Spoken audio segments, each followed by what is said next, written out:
Good morning, and I'm delighted to welcome you to this series of short video casts when I will be talking to my partner Alison Gill about some of the behavioural dynamics which impact on a board of directors. And this morning we're going to start with how a board manages anxiety and uncertainty, a fairly current topic in the current climate. Brian Cox, in an interview recently with Andrew Marr, quoted the famous physicist Richard Feynman, who was talking about the values of the study of science, the most important of which, he said, was that it teaches us to embrace doubt and uncertainty. Now, Ali, you've often talked about anxiety being empowering. Can you tell us a little bit more about that, particularly when it applies to a group of people such as a board of directors? Yeah, sure. So I think anxiety is something we're all experiencing heightened amounts at the moment. So it's something I think is important for us to really understand in some depth. And the first thing I'd say is that every emotion is a piece of information. So anxiety is emotion, and it's trying to tell us something valuable. So I often think of my emotions as being friends who popped in for coffee. What's that friend or colleague trying to tell me? And in terms of anxiety, the message is quite straightforward, really. Anxiety is trying to tell us that something you care about is at risk. Anxiety is the body's natural response to a perceived threat. And you need to remember that perception is very important because there may not actually be a threat.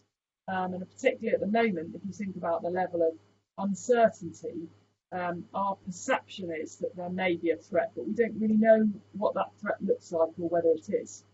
So you need to think a bit about how do we leverage that anxiety, and really there are two fundamental ways. One is to name the anxiety first of all and then reframe it. And the second is to name it and then explore it. What's it really telling us? What does it mean? How can I use that? Yeah, but talking about a group, I mean, trying to identify anxiety within a group, such as a board of directors, obviously part of the chairman's role.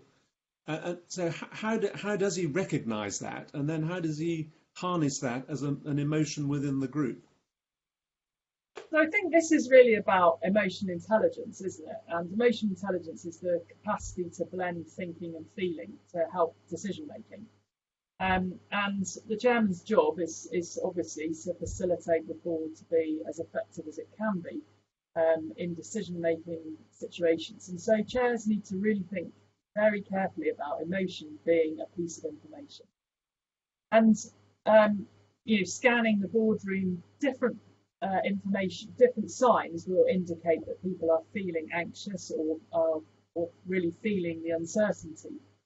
So I would encourage chairs to actually name that, to verbalise that, say what they're noticing. So, I noticed that the temperature's got a bit warmer in the room, the pace of us talking together seems a little faster.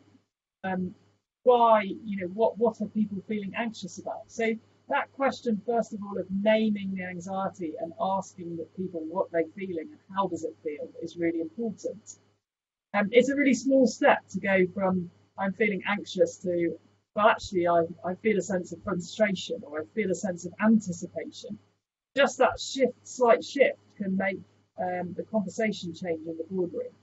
So it's that kind of ability of the chair to encourage people to explore the emotional data, reframe it, or actually start to ask some questions. What's the emotion telling us?